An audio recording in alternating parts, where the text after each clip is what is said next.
Bismillahirrahmanirrahim. Assalamualaikum warahmatullahi wabarakatuh. Halo Sobat Milenial, berjumpa kembali bersama saya Reza Saad di acara Robusta Ngobrol bareng Ustadz.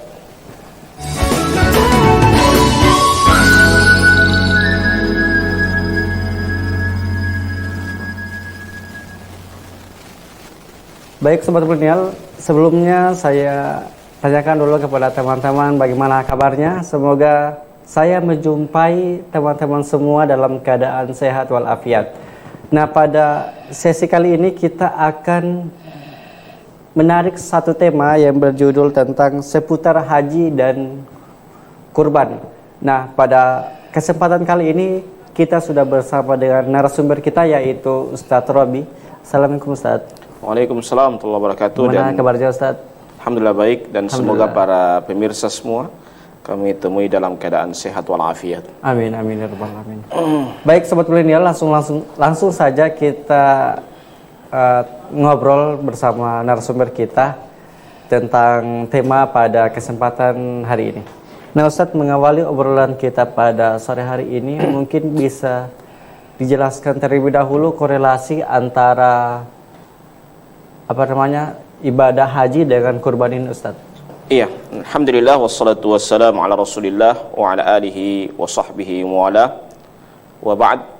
Para pemirsa semua dimanapun Anda berada, berbicara tentang haji ini keterkaitan dengan bagi siapa yang mampu. Iya. Ya, kata Nabi Muhammad SAW dalam sebuah hadisnya, Buniyal Islamu ala khamsin. Ya. Islam itu dibangun di atas 5 pilar. Dan di antaranya kata Nabi Muhammad SAW, wa hajjul baita man istata'a ilaihi sabila. Bagi siapa yang mampu, bagi siapa yang berhaji, ya, berhaji ke Baitullahil Haram, man istata'a ilaihi sabila. Ya, bukan hanya sekedar beribadah saja, tetapi apa? Man istata'a ilaihi sabila. Itu syaratnya. Ya, bagi siapa yang mampu. Ya. Jadi ibadah yang satu ini keterkaitan dengan kemampuan. Ya. Ya. Nah, sekarang kalau umroh, Kurban. Ya. Kurban ini kata Nabi Muhammad SAW dalam hadisnya, barang siapa yang sudah mampu kemudian dia tidak mau berkurban, apa kata Nabi Muhammad SAW? Fala yaqribanna masjidana. Maka janganlah kalian sekali-kali mendekati masjid kami. Maksudnya apa? Kalau kita sudah mampu untuk berkurban, maka kita harus berkurban. Ya. Ya, kita harus berkurban. Jangan sudah mampu, bagaimana juga mau mampu. Kadangkala nanti semua dekat berkurban baru dia wastor, akhirnya terasa berat. Coba kalau dari jauh-jauh hari, dari setahun sebelumnya, toh dia kumpul, akhirnya selesai. Iya kan? Jadi standar kemampuan itu bukan diukur karena sudah dia tumpuk, akhirnya jadi beban, terasa beban. Iya kan? Iya. Jadi sekarang ada korelasi antara haji dengan kurban. Itu dua-duanya berasal dari syariat dari Nabi Ibrahim alaihi salam. Ya. Kemudian diteruskan kembali oleh Rasulullah sallallahu alaihi wasallam. Ya, jadi ada beberapa syariat yang nabi-nabi terdahulu ada, ya, kemudian dilanjutkan kembali oleh Rasulullah sallallahu alaihi wasallam. Ada beberapa syariat juga yang di zaman nabi dahulu ada, di zaman Nabi Muhammad SAW sudah tidak ada. Jadi kalau haji dan dan kurban itu adalah syariat yang dari Nabi Ibrahim alaihissalam sampai dengan Nabi Muhammad sallallahu alaihi wasallam itu sampai sekarang masih ada. Jadi tidak ada yang dirubah. Yeah. Tidak ada yang diamandemen Ya. Tidak ada yang dan sama haji ya di zamannya Nabi Ibrahim alaihissalam sampai dengan sekarang sama. Begitu juga kurban ya. Nabi Ibrahim, cuman bedanya kan kalau kurban itu ya, alhamdulillah Nabi Ismail alaihissalam itu dirubah jadi kepala kibas. Seandainya itu manusia, jadi setiap ada anak disembelih anak. Ya. Ya, jadi itulah hikmahnya ya, hikmahnya. Jadi itulah korelasi antara ibadah kurban dengan ibadah haji. Wallahu a'lam bishawab. Baik, Ustaz. Nah, Ustaz, berdasarkan sejarah, siapakah yang diperintahkan oleh Allah untuk menunaikan ibadah haji ini? Apakah Nabi Ibrahim atau Nabi Muhammad SAW? Itu syariat Nabi Ibrahim. Jadi Nabi Muhammad hanya melanjutkan program syariat dari Nabi Ibrahim alaihissalam dilanjutkan oleh kepada Nabi Muhammad sallallahu alaihi wasallam. Itu yang saya sampaikan tadi. Ada beberapa syariat yang nabi-nabi terdahulu mereka melaksanakannya, tetapi ketika jatuh kepada Nabi Muhammad sallallahu alaihi wasallam itu tidak dilanjutkan lagi. Ya. Ada beberapa syariat juga yang di zaman Nabi Ibrahim alaihissalam itu ada dilanjutkan oleh Nabi Muhammad SAW. Contoh menjamu tamu, ya, atau misalnya haji. Kurban. Itu kan beberapa syariat yang di zaman Nabi-Nabi terdahulu sampai dengan sekarang masih ada. Sampai dengan sekarang masih ada. Itulah yang harus kita petakan, kita harus pilah. Ada syariat yang dilanjutkan oleh Nabi, ada yang sudah tidak lagi dilanjutkan oleh Nabi Muhammad sallallahu alaihi wasallam. Nah, baik, Ustaz. Nah, Ustaz, jika memang haji adalah syariat yang dibawa oleh Nabi Ibrahim, nah kenapa umat Nasrani dengan Yahudi itu tidak menjalankan ibadah haji tersebut, sedangkan mereka mengakui Nabi risalah dan kenabian Nabi Ibrahim itu? Iya, mengakui itu bukan berarti meyakini. Ya, mengakui itu bukan berarti meyakini. Iya. Iya ya. Jadi antum harus paham itu. Mengakui bukan berarti meyakini. Ada orang mengakui, ya, tapi dia tidak meyakini. Ya, tapi dia tidak meyakini. Jadi itu hal yang perlu kita pilah. Yang kedua, perlu kita catat bersama bahwa ketika seorang itu meyakini sesuatu, ya, dia harus keyakinan yang pasti, ya. Yang ketiga, ya, walaupun dia meyakini, ada kadang meyakini tapi kitabnya dirubah. Yuharrifunal kalima an mawadhi'ihi. Mereka merubah kitab. Ya, di kitab mereka ada. Ya. Tetapi apakah mereka meyakini? Mereka tidak meyakini. Ya, mereka tidak meyakini. Jadi pengakuan itu yang saya bilang. Pengakuan itu harus dibuktikan dengan cinta, itu dibuktikan dengan bukti. Ya. Bukan hanya sekedar pengakuan. Kalau pengakuan semua orang mengaku, kullun yadda'i waslan bi Laila wa Laila la tukirru lahu bidzaka, kata seorang penyair Arab. Setiap orang mengaku mempunyai hubungan dengan si Laila, akan tapi Laila tidak mengaku mempunyai hubungan dengannya.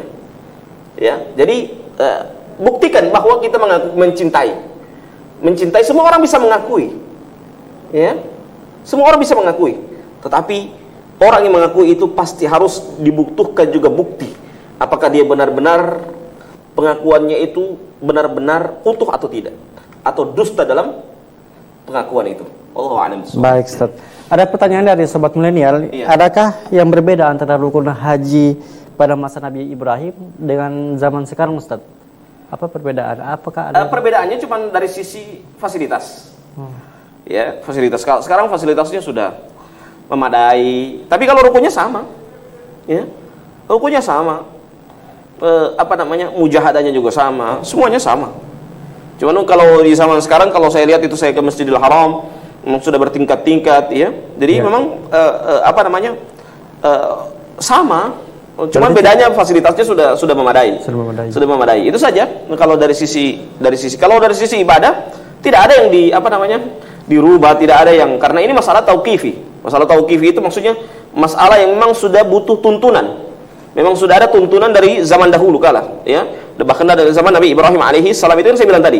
Syariat itu ada yang dilanjutkan oleh Nabi Muhammad SAW, ada yang tidak dilanjutkan oleh Nabi Muhammad SAW. Itu yang perlu kita catat bersama. Jadi menjamu tamu, haji, umroh, kurban, itu semuanya adalah syariat Nabi Ibrahim alaihissalam yang dilanjutkan oleh Rasulullah SAW. Nah, berarti antara haji dan umroh ini tidak ada yang membedakan antara ada rukun-rukun aja atau ada yang membedakan? Maksudnya membedakan bagaimana? Haji dan umroh, Ustaz. Kalau haji jelas ibadahnya panjang. Kalau umroh antum sampai miqat, setelah miqat baru kemudian tawaf, setelah tawaf baru kemudian sa'i, baru kemudian tahallul, selesai. Selesai, ringkas, itu umroh. Ya, tapi kalau haji, ya, itu banyak rangkaian-rangkaiannya, ya. Apalagi yang paling inti itu adalah apa? Ya, di Arafah. Yang kata Nabi Muhammad SAW, Al-Hajju Arafah. Haji itu wukuf di padang Arafah. Jadi walaupun dia datang di tanah suci, tapi dia tidak wukuf di padang Arafah, tidak sah hajinya. Ya, tidak sah hajinya. Makanya kalau ada orang yang sakit itu kadang-kala kalau dia sakit sudah tidak bisa bangun lagi, sudah sakit, sudah kritis, ya, kadang-kala mobil hanya bawa ke mutar aja sedikit di padang Arafah itu. Setelah itu balik lagi, sudah haji dia sah. Karena apa? Karena itu dari inti dari haji tersebut, wukuf di padang Arafah. Wallahu a'lam bishawab. Baik, Ustaz. Nah, ada pertanyaan lagi. Mana yang harus didahulukan oleh umat muslimin, Ustaz? Apakah haji dulu atau umrah dulu? Kalau melihat di zaman sekarang yang posisi haji itu antrian panjang, ya, sekarang sudah 20 tahun kita di Gorontalo, ya, yang haji plus itu 15 tahun. Ya, iya, kecuali kalau dia ikut haji furoda. Haji furoda itu haji yang biasa pakai undangan raja, ya, yang kurang lebih 200 juta perjalanannya dari ke sana, ya, kecuali begitu dia daftar langsung berangkat 200 juta, kecuali begitu. Tapi kalau antrian yang panjang seperti ini, alangkah lebih bagusnya dia umroh dulu, biar umroh berulang-ulang tidak apa-apa, karena itu mudah. Mau pilih mana? Tidak pergi ke tanah suci atau pergi ke tanah suci, ya, atau menunggu lama, tenggangnya lama sekali, 15 tahun, 20 tahun, bayangkan lama sekali, ya, pilih mana? Jelas umroh dulu. Umroh dulu, ya, umroh kurang lebih 20 juta, ya, 30 juta lah, sudah aman. Itu ada uang sakunya lagi ke sana, ya, kurang lebih balik sudah selesai, ya, kita sudah umroh. Jadi seperti itu. Meskipun tidak haji dulu, Ustaz, ya. Haji itu tetap kita harus berniat untuk wajib haji. Haji itu kalau kita bagi yang mampu, ya. Tapi dalam artian kalau antrian panjang seperti ini, antum mau tunggu panjang. Baru karena panjang kemudian antum tidak ke tanah suci. Ya, mendingan ke tanah suci saja kemudian umroh dulu. Nanti sambil menunggu antrian yang panjang itu kita menunggu haji, ya, itu kita haji seperti itu. Jadi kita harus melihat mana yang mudah di antara ibadah kita. Jadi kalau kita menanti haji yang terlalu panjang seperti itu yang saya bilang tadi, kecuali dia memilih haji furoda. Haji furoda yang undangan raja atau haji-haji yang lainnya. Nah, itu kan yang daftar tahun ini tahun depan berangkat, atau bahkan daftar tahun ini juga berangkat, ya kan? Tapi memang budgetnya dibutuhkan juga agak terlalu besar, 200 juta, 250 juta, ya. Itu membutuhkan budget yang sangat besar. Ya, jadi yang kita dahulukan itu mana yang mudah? Yang mudah itu adalah umroh dulu. Jadi kita umroh dulu. Tidak menurunkan keberkahan ataupun apa yang harus didapat dalam. Justru itu lebih bagus, lebih berkah kalau kita umroh dulu, ya. Karena daripada antum tidak injak tanah suci, pilih mana? Ya. Jadi yang mudah dulu. Mau pilih mana? Mau injak tanah suci atau tidak? Ya. Penting sudah injak tanah suci, sudah bisa umroh, ya. Itu sudah bagus. Baik, ya. Dibanding kalau kita hanya tunggu, oh sudah saya haji dulu Ustaz, ya, tunggu 10 tahun, antum itu 10 tahun, baru antum bisa berangkat, ya Allah a'lam bishawab. Jadi kita tidak tahu ajal kita kapan. Bisa jadi kita menanti 10 tahun tapi kita sudah keduluan dengan ajal, ya. Jadi mendingan kita masih hidup, alhamdulillah, kita bisa pergi ke tanah suci, kita umrah, alhamdulillah, itu dimudahkan oleh Allah Subhanahu wa taala. Allahu a'lam bishawab. Baik, Ustaz, ada sebagian pemahaman, Ustaz, bahwa orang yang umroh itu boleh mikot di Jeddah atau Bandara King Abdul Aziz. Ini menurut Ustaz bagaimana tanggapannya? Kita harus petakan dulu di mana-mana saja kita harus mikot. Ya, kita harus mikot. Mikot itu ada beberapa tempat. Ya, ada namanya Dzulhulaifah. Dzulhulaifah itu atau orang Indonesia mengenalnya dengan Bir Ali. Ya, Bir Ali. Nah, itu Dzulhulaifah atau Bir Ali, ya, itu tempat miqat bagi penduduk Madinah. Jadi kalau kita misalnya dari Indonesia turun di Madinah, kita dianggap penduduk Madinah. Sehingga kita miqatnya di Dzulhulaifah atau yang disebut dengan Bir Ali. Ya, Bir Ali. Jadi miqat itu maksudnya apa? Awal kita start melaksanakan umroh. Itu namanya miqat. Ya. Awal start kita umroh itu namanya miqat. Kalau awal begitu itu awalnya kita memakai pakaian ihram. Ya, awal kita maksudnya walaupun kita pakai pakaian ihram, tapi kalau kita belum miqat ya belum miqat. Jadi awalnya di situ di Dzulhulaifah. Itu kalau penduduk Yaman. Ya, penduduk Madinah maksudnya. Penduduk Madinah. Di Dzulhulaifah atau Bir Ali. Nah, yang kedua adalah Yalamlam. Yalamlam itu penduduk Yaman dan penduduk Indonesia. Yalamlam itu biasanya di apa namanya? Diberitahu di pesawat. Yalamlam tersebut. Oke, bisa dipending. Baik, Ustaz. Nah, baik sobat milenial, sebelum kita lanjutkan obrolan kita pending iklan dulu. Jangan kemana-mana, tetap saksikan kami di Robusta ngobrol bareng Ustaz.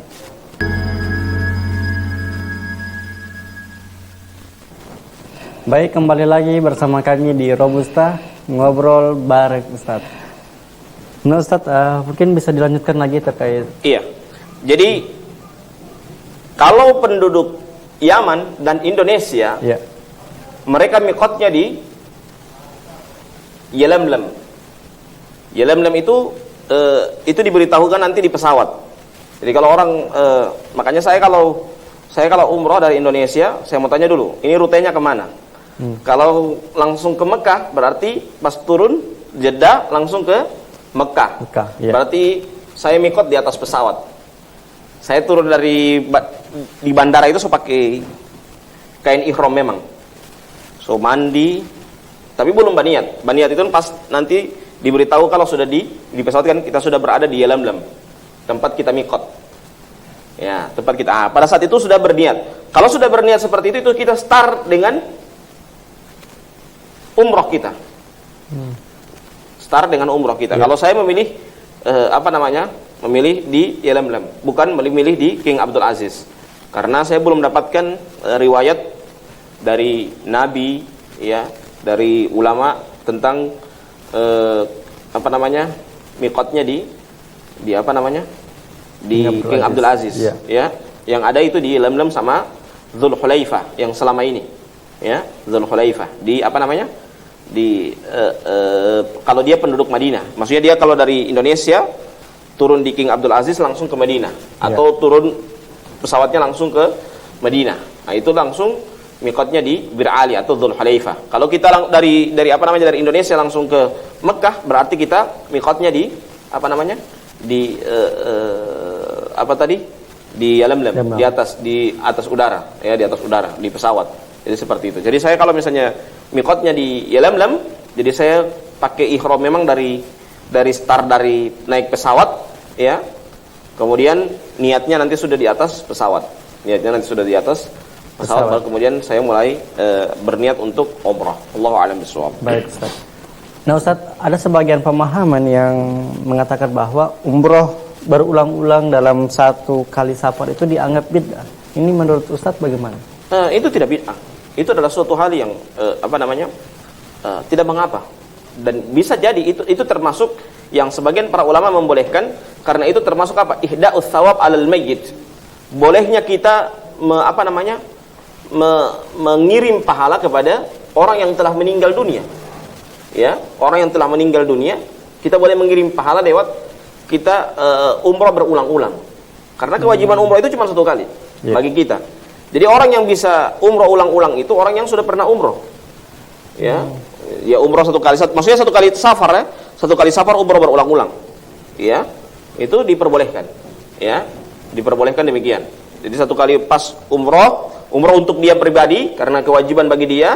Setelah itu kedua kali itu sudah sunnah bagi dia, atau dia ingin menggantikan menggantikan umrah, ya, menggantikan umrah atau memberikan pahala umrah kepada orang yang telah meninggal dunia. Misalnya orang tuanya telah meninggal dunia. Setelah meninggal dunia, ya dia mau mengirim pahala kepada orang yang meninggal, orang tua yang telah meninggal dunia, maka dia boleh mengirimkan pahala dengan umroh yang kedua dan seterusnya.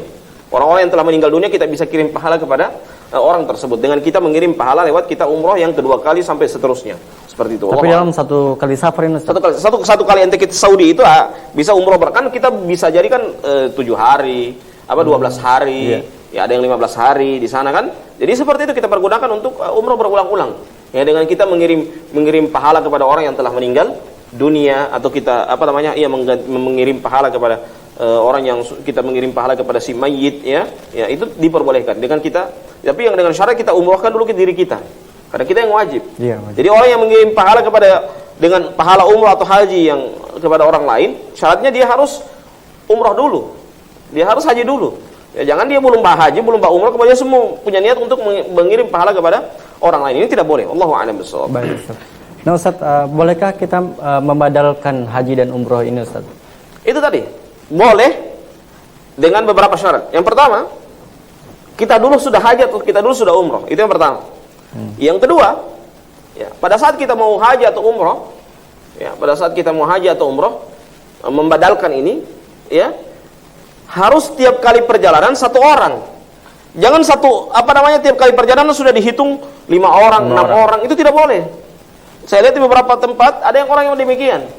Dia dia mau kumpul uang banyak-banyak dari orang yang mau minta badalkan haji atau umroh.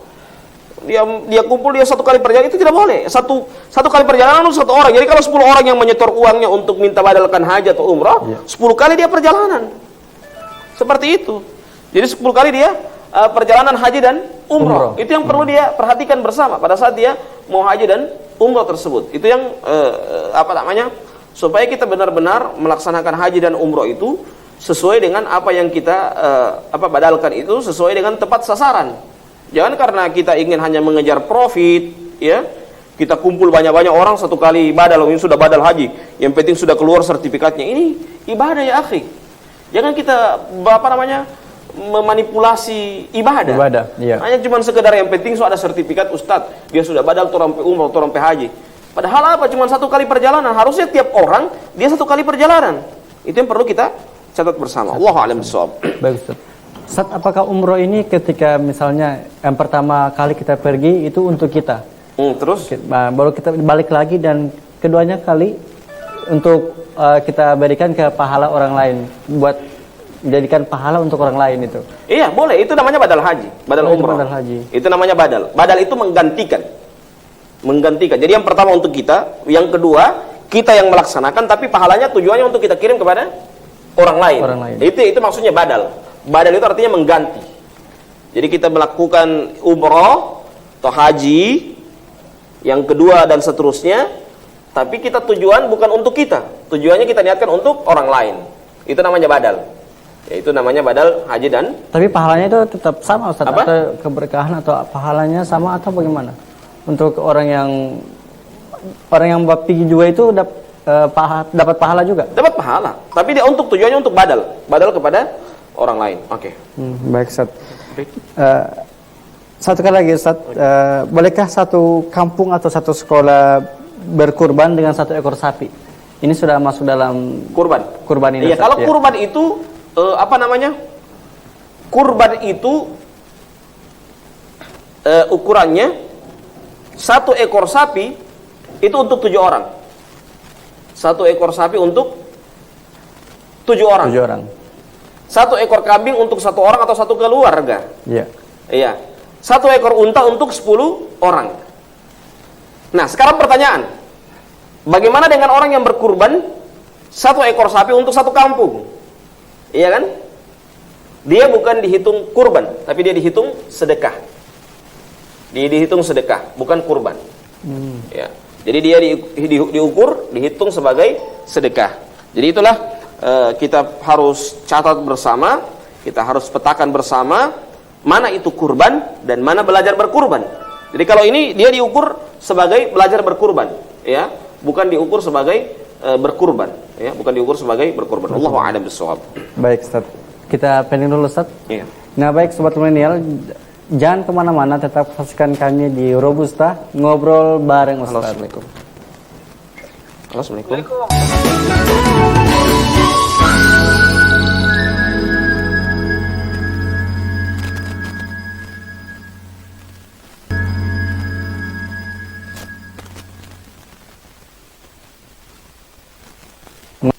bareng Ustaz.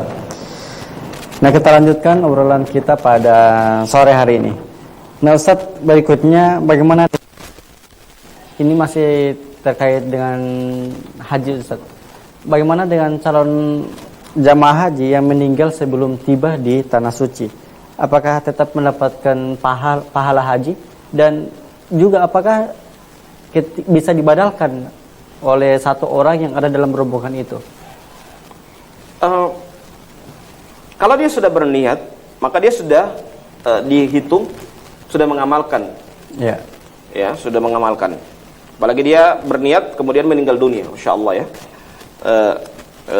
Kalau dibadalkan, itu masalahnya. Apakah orang yang haji itu sudah haji yang kedua atau haji yang pertama? Kalau haji yang pertama itu tidak boleh dibadalkan. Yang bisa membadalkan itu kalau dia posisi haji yang kedua. Maksudnya di atas dari yang pertama. Yang karena yang pertama itu untuk dirinya pribadi.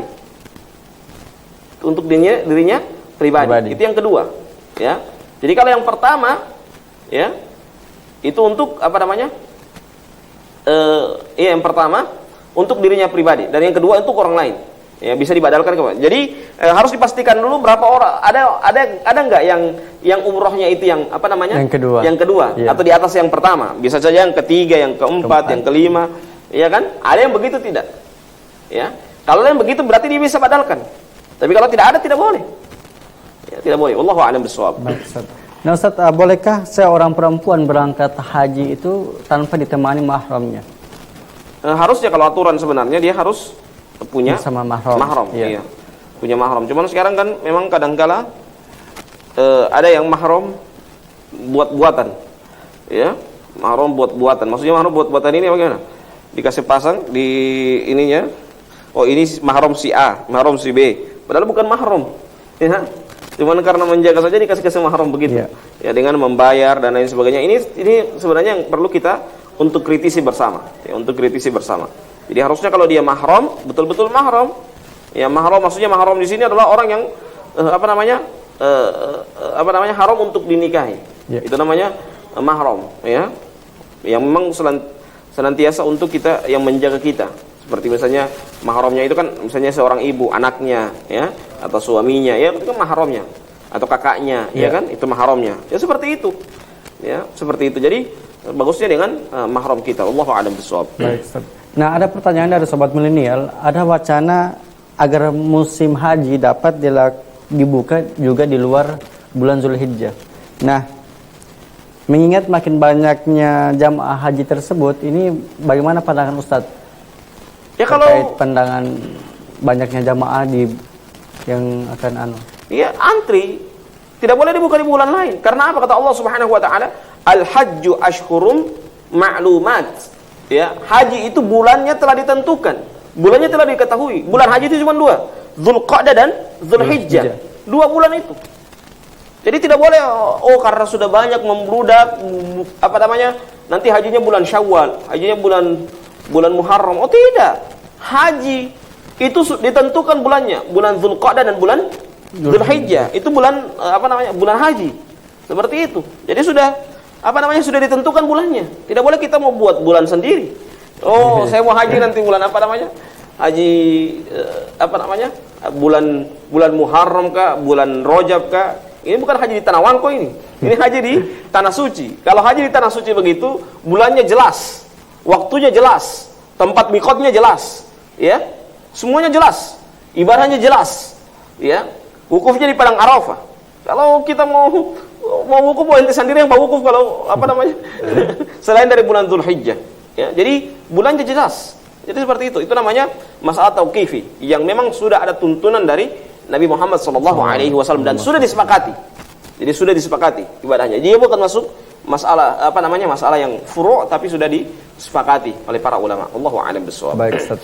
Nah, Ustaz tadi juga berhubungkan tema kita adalah haji dengan kurban kan. Nah, mungkin bisa dijelaskan Ustaz apa perbedaan kurban dengan akikah ini, Ustaz? Iya, kalau kurban itu ibadah. Ada rentetan dari hari raya Idul Adha. Iya. Iya. Jadi hari Idul Adha itu kan ibadahnya 2. Haji sama kurban. Kurban, ya. Iya kan? Itu hari raya Idul Adha. Kalau akikah, dia berkaitan dengan apa? Kelahiran seorang anak. Kelahiran anak. Ya. Dia dua-dua penyembelihan. Tetapi kalau haji itu, kurban itu berkaitan dengan hari raya Idul Adha. Kalau dia akikah itu berkaitan dengan kelahiran seorang anak. Jadi anak dilahirkan kemudian diakikahi dia, ya. Karena kullu mauludin murtahanun bi aqiqatihi, ya. Anak itu tergadaikan sampai dengan dia diakikah, ya. Dia diakikah. Jadi akikah itu berkaitan dengan kelahiran anak. Allahu a'lam bishawab. Nah, Ustaz, bolehkah menyatukan dalam satu sembelihan antara kurban dengan akikah ini? Sebagian para ulama memilah kurban sendiri, kemudian akikah sendiri. Ya. Jadi maksudnya tidak boleh menyatukan. Itu sebagian para ulama. Ya, sebagian para ulama melarang. Sebagian para ulama membolehkan. Ya. Kenapa membolehkan? Karena dilihat korelasinya sama. Dua-dua beribadah dengan penyembelihan. Kurban juga beribadah, akikah juga beribadah. Ya. Sehingga para ulama madhab Syafi'i sebagian berpendapat boleh menyatukan antara akikah dengan kurban, ya, menyatukan antara akikah dengan kurban. Wallahu a'lam bishawab. Baik, Ustaz. Nah, bagaimana, apakah boleh ini seseorang itu menyembelih ataupun melakukan akikah dengan menyembelih sapi, Ustaz? Sebagian para ulama Syafi'i, ya, itu membolehkan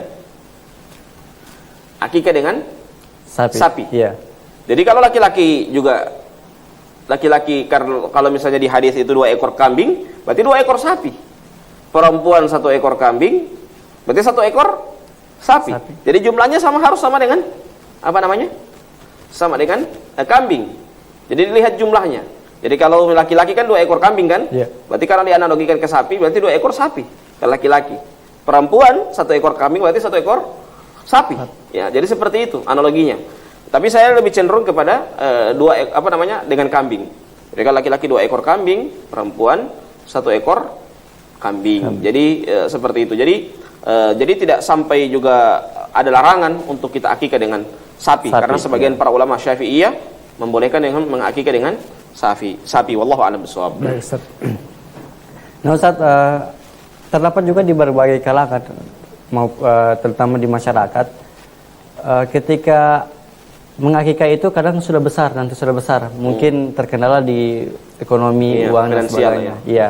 Nah, bolehkah kita mengakikah itu nanti sudah besar, Ustaz? Ataupun mengakikah diri sendiri nanti sudah besar? Iya. Kan yang sunnahnya itu hari kelipatan 7. Hari ke-7, hari ke-14, hari ke-21, hari ke-28. Itu kan yang sunnah. Nah, sekarang pertanyaan, bagaimana kalau orang yang mengakikahi dirinya sendiri, nanti dia sudah tua? Ya tidak apa-apa, itu lebih bagus. Atau dia sudah besar, itu lebih bagus. Tapi yang afdolnya, yang sunnahnya itu pada saat kapan? Hari kelipatan 7. Jadi 7 hari setelah lahir sudah harus disembelih. Kalau tidak mampu hari ke-7, berarti tunggu hari yang ke-14. Kalau tidak mampu lagi hari ke-14 beberapa kambing, ya, tunggu hari yang ke-21. Jadi seperti itu. Jadi itu yang afdolnya. Saya bicara yang afdolnya, ya. Jadi kalau di luar dari itu berarti dia boleh. Dia berarti boleh. Jadi itu jangan sampai karena terikat dengan hari 7, 14, 21 berarti kalau selain dari itu jadi tidak boleh, Ustadz, jadi bid'ah. Bukan begitu cara memahaminya. Itu afdol. Berarti afdol berarti ya kalau yang itu selain dari itu berarti kurang afdol. Tapi dia tetap sah. Dia tetap sah. Allahu a'lam bishawab. Baik, Ustaz. Nah, kalau misalnya seseorang berkurban dengan ayam, mungkin bisa saja. Itu bagaimana, Ustaz? Iya, kalau berkurban dengan ayam itu tidak boleh. Walaupun jumlah ayamnya sama dengan harga kambing atau sapi, tidak boleh. Ya, karena ada orang bilang, Ustaz, bagaimana dengan berkurban dengan ayam? Tapi harga jumlah ayamnya sama dengan kalau diakumulasikan sama dengan dengan harga sapi atau kambing atau unta. Tetap tidak boleh. Hukumnya tetap tidak boleh. Karena jenisnya sudah ditentukan oleh Nabi. Ya, kambing, sapi, unta. 3 itu. Ya. 3 itu. Selain dari itu tidak boleh. Maksudnya mau apa namanya? Mau ayam tidak boleh. Karena juga biasa orang bilang telur. Telur harganya sejumlah sejumlah sapi. Diakumulasikan berarti berapa ini tuh berapa tambah itu telur. Tetap tidak boleh. Tidak boleh karena sudah ditentukan jenisnya. Jenisnya sudah ditentukan kambing, sapi, kemudian unta. Sudah ditentukan jumlahnya. Sudah ditentukan juga jenisnya. Ya, Allahu a'lam bishawab. Baik, Ustaz. Nah, Ustaz, berhubung kita sudah berada di penghujung waktu, Ustaz. Ya. Mungkin dari Ustaz ada pesan kepada sobat milenial berhubung dekat-dekat ini mungkin mereka teman-teman sobat milenial sedang akan merayakan ibadah haji dan juga kurban itu sendiri. Mungkin ada pesan, Ustaz? Iya. Yang pertama, bagi orang yang melaksanakan ibadah haji, pergunakanlah waktu kita di tanah suci itu dengan sebaik-baiknya. Ya. Jangan cuma tidur. Kalau tidur di Indonesia. Ya, kalau ibadah di sana. Kalau ibadah niat ibadah, nah ingat kita sudah tinggalkan keluarga, kita sudah tinggalkan sanak famili kita. Ya. Jauh-jauh perjalanan kurang lebih 9 jam kalau dari Jakarta, 11 jam kalau dari Makassar, ya. Kurang lebih sudah tinggalkan berlama-lama dengan keluarga, kita sudah berpisah dengan keluarga dengan jangka waktu 40 hari, ya. Kemudian kita di sana cuman tidur-tiduran, tidak ibadah. Rugi kan? Seperti itu. Jadi bagi orang yang melaksanakan ibadah haji, ya, pergunakanlah waktu dengan sebaik-baiknya dengan melaksanakan ibadah haji dengan sebaik-baiknya, dengan maksimal di sana.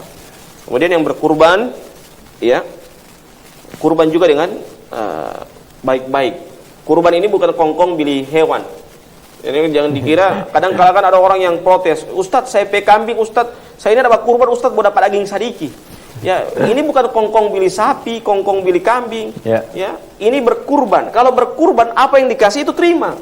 Jangan Ustadz mau sadiki, Ustadz besok-besok saya tidak berkurban di situ, Ustadz. Ya, jadi ini ibadah loh. Kalau ibadah seperti itu, kita harus ikhlas. Fasholli li rabbika wanhar, ya. Ikhlas yang paling penting. Ya. Ikhlas kita li rabbik, demi Allah Subhanahu wa taala. Jadi kita menyembelih itu inna sholati wa nusuki wa mahyaya wa mamati lillahi rabbil alamin. Ya. Jadi wa nusuki, sembelihan kita. Itu untuk siapa? Untuk Allah Subhanahu wa taala. Jadi kalau kita untuk Allah Subhanahu wa taala, maka jangan kita kotori dengan niat-niat kita yang kurang bagus. Kalau mau suka makan daging banyak-banyak, beli sendiri. Jangan diingat-ingat itu daging kurban. Ya, itu yang saya bilang tadi. Sering ada orang kan bermasalah dengan dengan takmirul masjid. Karena apa? Karena ingin dapat kambing yang daging yang banyak-banyak. Ya. Jadi itu diingatkan bahwa ini daging kurban, bukan kongkong bili sapi. Bukan bukan patungan bili kambing. Ya, tapi ini adalah kurban. Kalau kurban berarti ada aturan mainnya. Ya, aturan mainnya bagaimana? Yang punya dapat 1/3. Berarti kalau 30 kilo, 10 kilo itu dibagi 7 karena 7 orang. Iya. Jadi seperti itu, sedikit. Malah itu mau minta berapa kilo, ente minta berapa kilo? 5 kilo. Ya, tidak mungkin lah. Jadi itu pun perhitungan saya 30 kilo. Ya. Kalau dia dibawa dari itu jelas kita harus terima apa adanya. Ya, terima apa adanya. Jadi karena niat kita adalah kita berkurban. Allahu a'lam bishawab. Baik, Ustaz. Nah, Ustaz, saya ucapkan terima kasih kepada Ustaz Robi yang telah memberikan wejangan kepada sobat milenial yang ada di rumah. Semoga apa yang disampaikan bisa diterapkan oleh semua.